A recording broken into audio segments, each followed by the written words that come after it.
is WVVA in Focus, a weekly program about important issues and events in the two Virginias. Good morning, everyone. Welcome to this edition of In Focus. This morning, we are putting the spotlight on Concord University in Athens. The school is celebrating its 150th anniversary, so there are a number of events planned, and also Concord is one of 3 schools in West Virginia to receive $48 million total in CARES Act funds to launch a new nursing program. So joining me this morning to talk about all the great things going on at Concord and more on the sesquicentennial, that took me a minute to say, but we have Dr. Kendra Boggess. She's been the president of CU since 2014 and is the school's first female president. Also joining us this morning is Sarah Turner, the vice president of advancement. So ladies, first of all, thank you for joining us. Thank you for having us. Thank you for inviting us. Yeah. It's good to be here. Absolutely. We're happy to have you on set because there's just so much going on. So let's start with the events going on to celebrate this milestone. There's going to be a week of special events from what I understand starting Monday, February 1st. So Dr. Boggess or Sarah, you can jump in here.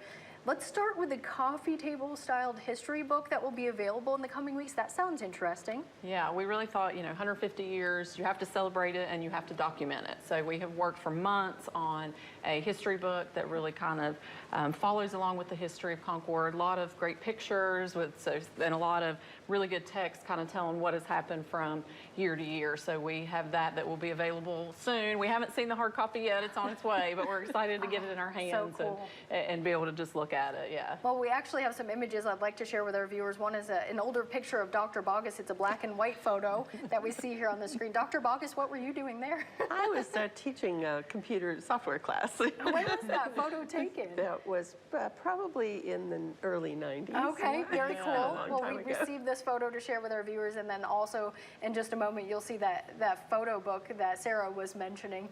So let's talk some more about these events coming up. So Monday night at 6, what's going on then?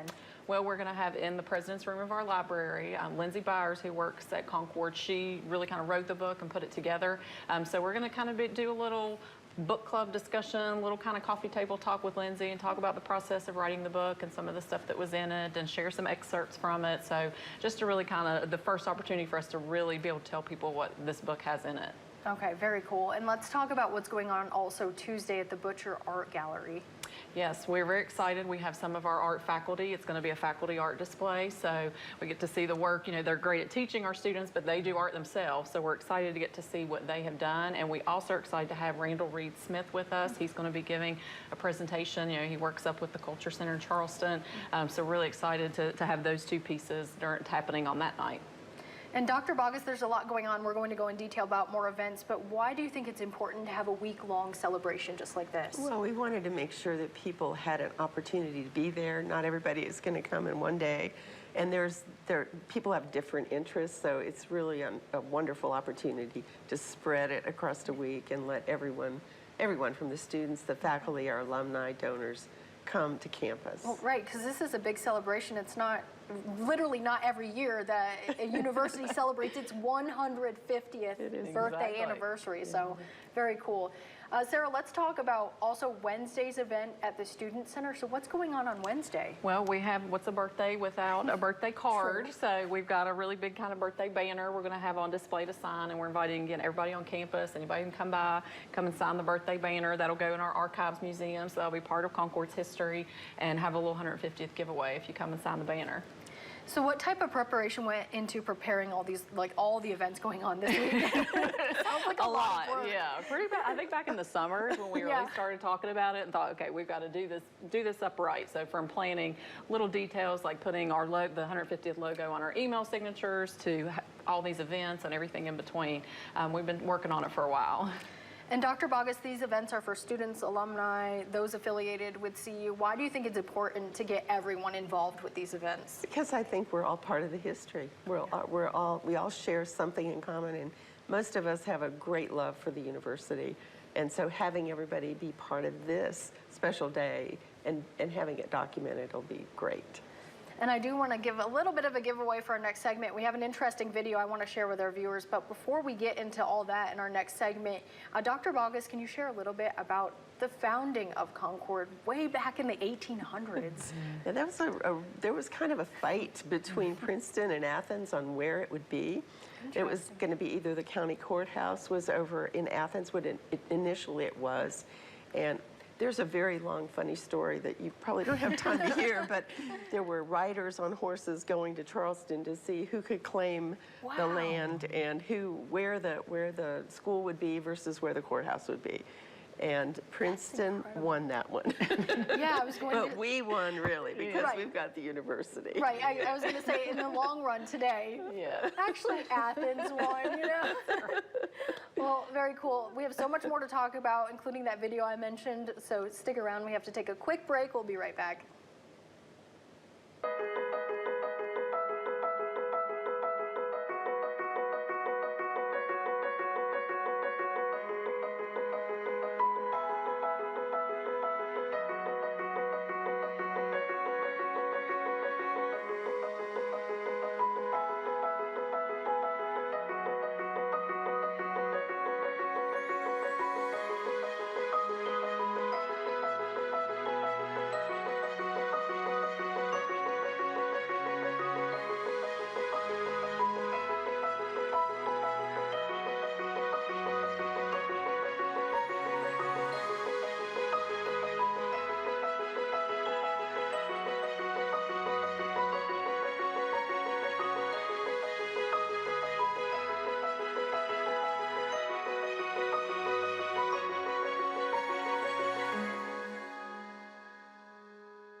Well, that was a neat little video we just saw there about Concord University's 150th birthday and some special events coming up. Joining me once again is CU's president, Dr. Kendra Boggess, and also Sarah Turner, the vice president of advancement. So Dr. Boggess, I'll start with you. We just saw on the screen there that you became the first female president of CU in 2014. Talk about that milestone too. It was pretty remarkable, and it was a surprise to many people, including me. Yeah, I bet. So, I think it was time for someone to step up, and we lost a president, and there was a very short time to do a search, and I served for 1 year as an interim, and I guess I did all right because the board offered me the full-time job, and so it's been a real experience and a tremendous honor to represent Concord. And 8 years later, here you are. 8 years later. That's awesome. All right, so Sarah, let's also talk about some more events going on. We left off in the last segment on Wednesday, but again, these are week-long events, right? So Thursday, there's going to be a trivia night. Now, that sounds fun. Yes, we have done some trivia nights in the past, and we thought for this one, let's do a Concord-themed trivia night. So again, it's in Student Center, open to students, faculty, staff, anybody, and it's going to be questions all about Concord. So we're really excited to test everybody's Concord knowledge and see how much of the history they really know. Including about the founding of Concord that we just learned a little bit about in the last segment. That's right. So what time is that on Thursday, and where is it at again? That is at 7 o'clock, and it'll be down in the Student Center on the first floor. Okay, and I do want to mention that anyone can go to Concord's website and learn more about these events, right? There's a full list of those events there too. It's concord.edu/150, and it has all the events listed right there. Awesome. Yeah, that makes it really easy. So also Friday, there's going to be a special lunch from what I understand, and also a selfie opportunity. Now that sounds interesting. Yes, we're going to do a little birthday lunch in the cafeteria where Dr. Boggess will be there, and Roar, our mascot, will be there. So come and get your birthday lunch, get your picture with the president or our mascot, take a selfie. So it'll be a fun way to kind of start the weekend. Okay, yeah, that definitely does sound like fun. And then there's also going to be a dinner Saturday, so let's talk about that because there is an RSVP required, and I also want to mention we have some information here for our viewers, so I'd like to bring that up for them to see the more information on that. But let's touch on that dinner Saturday. Yeah, this is our President's Ball, which we've started a few years ago, and it's really kind of our signature event. Dr. Boggess will give out her Presidential Service Awards, and it's just a nice opportunity for people to get dressed up, enjoy an evening together. We have a live 8-piece band out of Richmond called Dance Candy that's going to be there performing. So you come and have dinner, we'll do awards, and then get to spend the rest of the evening dancing the night away. We're going to have a photo booth. We have themed drinks. I just was told today the names for the drinks. So it's just a really fun evening. Yeah. So what's the deadline to RSVP? Well, there's a discount if you RSVP by Friday, but then you can just go to concord.edu/presball, and we'll be taking reservations even up until Wednesday. We know people might decide last minute to come, so we'll give them until Wednesday. Okay, and how much are tickets for this? They are $45, I believe, for just for the dinner and the dance, or you can just come for the dance portion. If you don't want to come eat, you can come later for the awards and just come to dance with us, spend the evening with the band. Can organizations like claim a group table? Yes, we have sponsorships. We've had a couple local businesses that have sponsored, and then they, some of them have been generous enough to give those tickets to students. So that's a really nice way for students to be able to come that might not otherwise be able to afford it. So definite business sponsorships are welcome. Now, has an event like this, ball or dance, has this happened in the past, or is this special for the 150th anniversary? We started this back in 2018. So yeah, this, of course, we didn't have it in 2021, but so this will be the 4th year that we've had it. So a newer event, but we always do it around the Founders Day anyway, and so we're just kind of making it, trying to make it a little bit bigger this year for the 150th. Well, that's a nice social event to go to as well. Now, what's going on Sunday, February 27th? I understand you're asking folks to share their stories about CU and also to add the hashtag on social media CU150 to their posts. That's right. We hear all the time people's stories about meeting their spouse at Concord, their best friend, their roommate stories. So we really want to take that day Sunday, and we want to see Concord all over social media. Pull out those old pictures, share your stories, and make sure to use the hashtag you mentioned so we can collect those stories and share them from our end. And once you do collect those stories, what's the plan? What are you going to do with those stories from there? We'll feature them then on our social media pages and probably some of our print publications.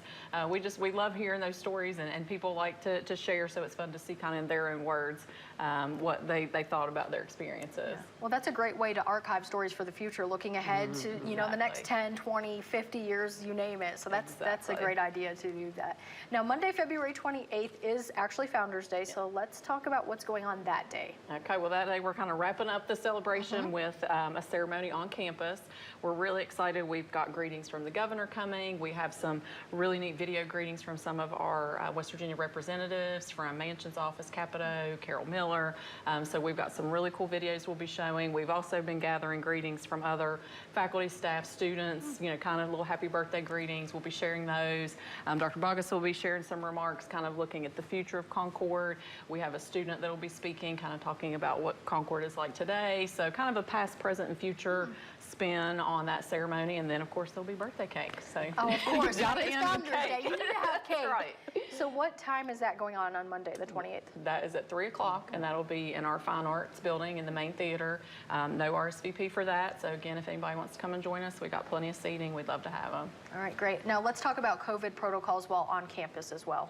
Yes, if you are in the buildings, we do require that you wear masks, and we will have seating spaced out enough, you know, to kind of maintain that social distance. And Dr. Boggess, is there anything that you want to touch on in particular about this week-long celebration, or anything that our viewers or alumni should know about? I'd like to say one thing about our President's Ball, where we do Presidential Excellence Awards. Those are awarded based on nominations by other people on campus. So everyone recognizes the excellence and the time and the effort that goes into making sure everything goes well at Concord. And so those are just a real treat for me to be able to recognize people who've gone way above and beyond for many, many years. Well, I'm glad you mentioned that. So how are those awards or individuals chosen then? They're actually, I get a book, and they have, there's about 200 of them that I'm going to read tonight. That's a lot. So your homework. Yeah, I've got my homework cut out for me, and then I'll go through, and we try to not give the award to the same people year after year, so we take that into account. But you know, there are some people who are nominated every single year for their continued hard work, and so we just kind of sift through them and then make a determination. So who wins the awards? Are they students, faculty? All of the above. Okay. So students often nominate other students. Faculty can nominate staff, and vice versa, to staff to faculty. So it's just wonderful, and it's so heartwarming to find out about the things that that people see value in, and they thank one another for doing the jobs that they do. Right. So it's a great opportunity to say thanks. Yeah, and that recognition can go a long way to make someone feel appreciated too. Yes. Mm-hmm. All right, well, we have much more to talk about, including the nursing school and the plans for that.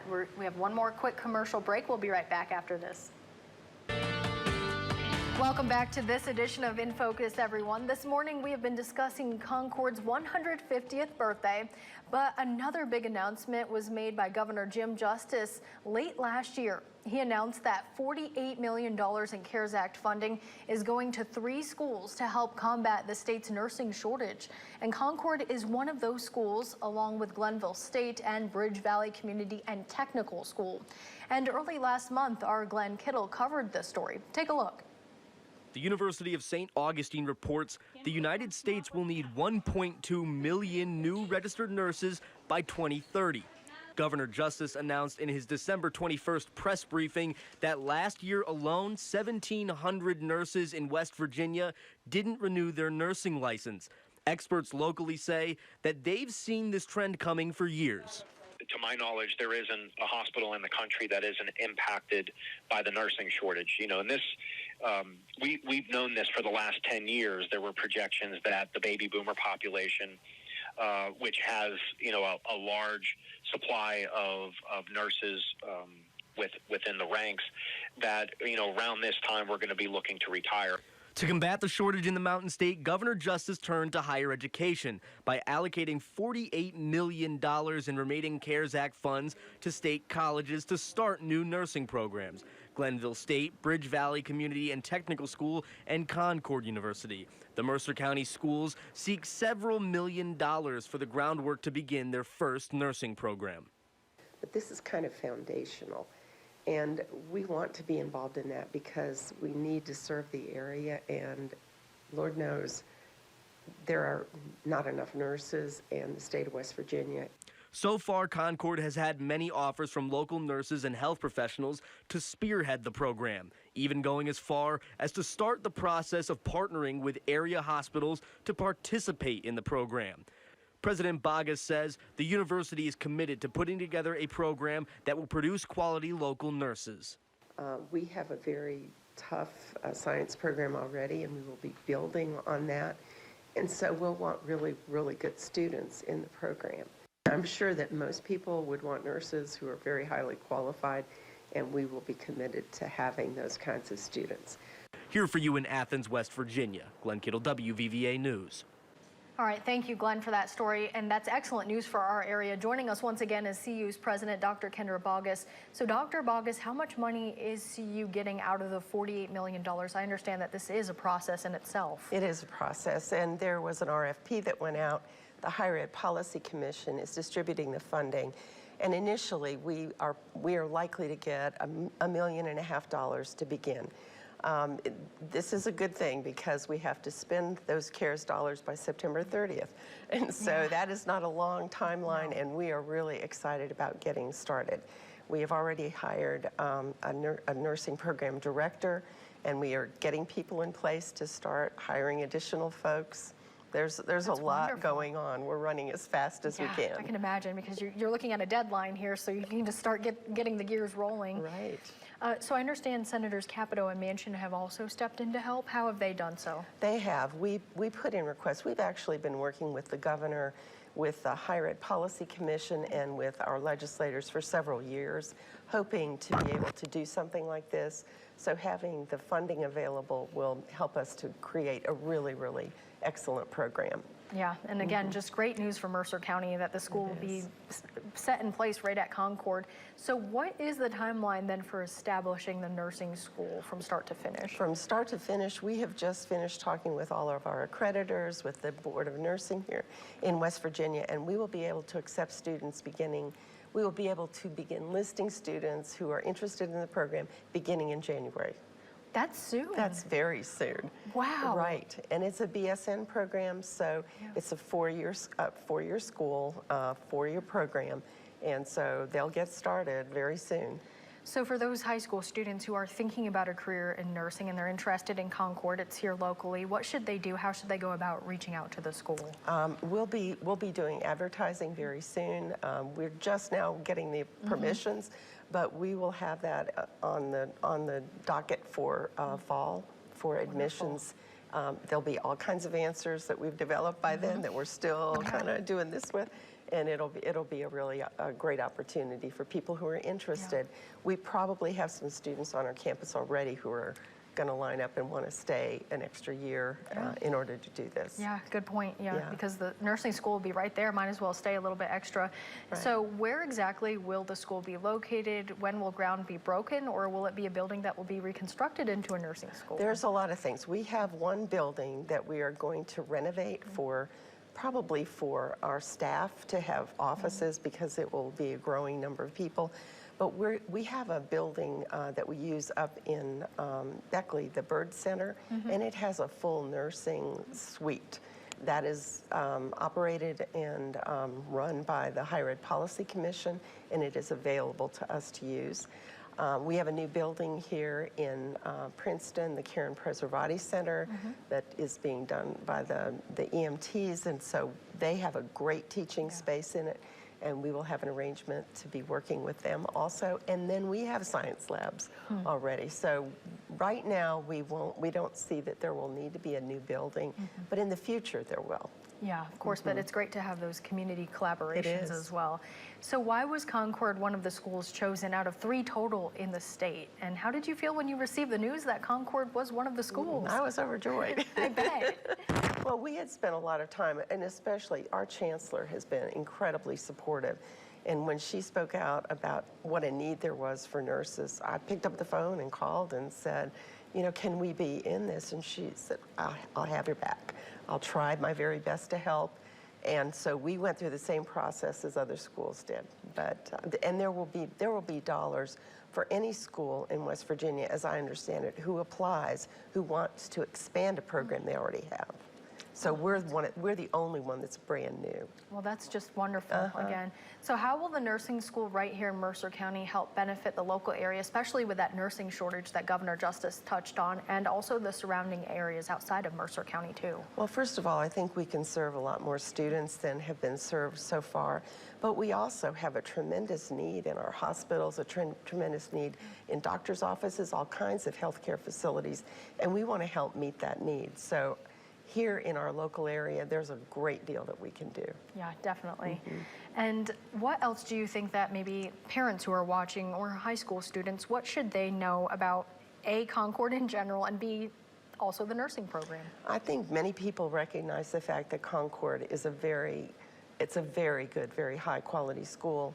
We have tremendous faculty. As I said, the nursing program will be challenging, and we want it to be challenging. If you come through that program and you want to go on past that, maybe you want to be a PA, maybe you want to be a nurse anesthetist, you're going to be ready to go from there. And so I think our reputation kind of precedes this program, and we will be building on all the good things that we've done for 150 years in order to prepare for this kind of shift in our focus. Right, and for the next 150 too, and right? We're looking ahead to we are looking ahead to the future too. Exactly.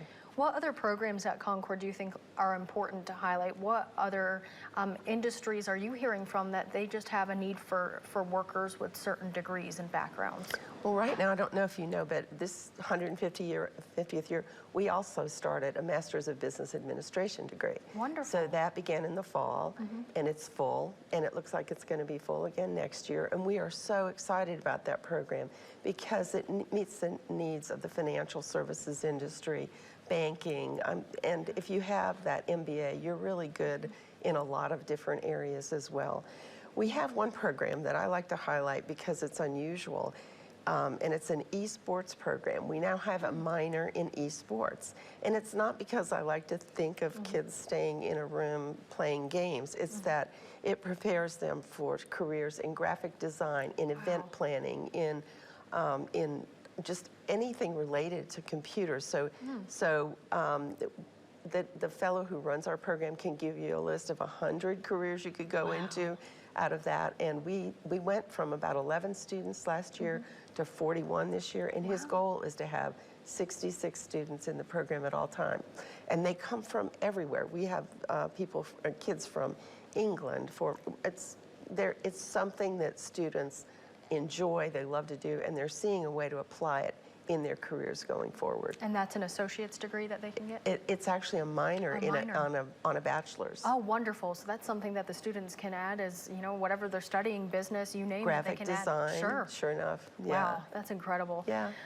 Dr. Boggess, what else would you like to add about just this big milestone of the 150th anniversary, and what's ahead for Concord, looking ahead to the future? I think that we have a terrific future, and I think the fact that we've taken this turn and we're doing more in-health services, it's going to better serve the area. I think we want to make sure that students stay here.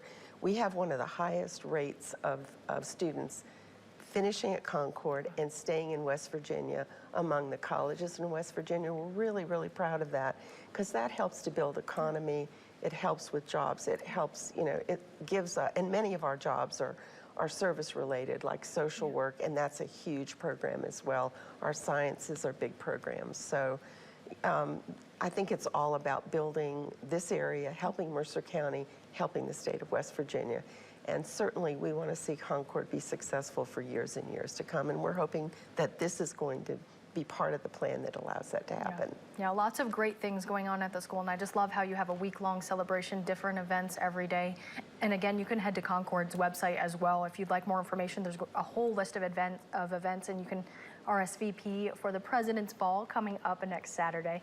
Well, we've run out of time on this segment of In Focus, but I would like to thank again Sarah and also Dr. Boggess for coming in and just sharing some insight on what's going on at Concord. And if you have an idea for an In Focus that you'd like to share with me, or if you'd like to be featured on the show, it's about people and events in the two Virginias, you can send me an email, mzosh@wvva.com. Dr. Boggess, thank you once again for being here. Thank you so much for the opportunity. Absolutely. That does it for this edition of In Focus, but we'll see you again next Sunday. Have a great day.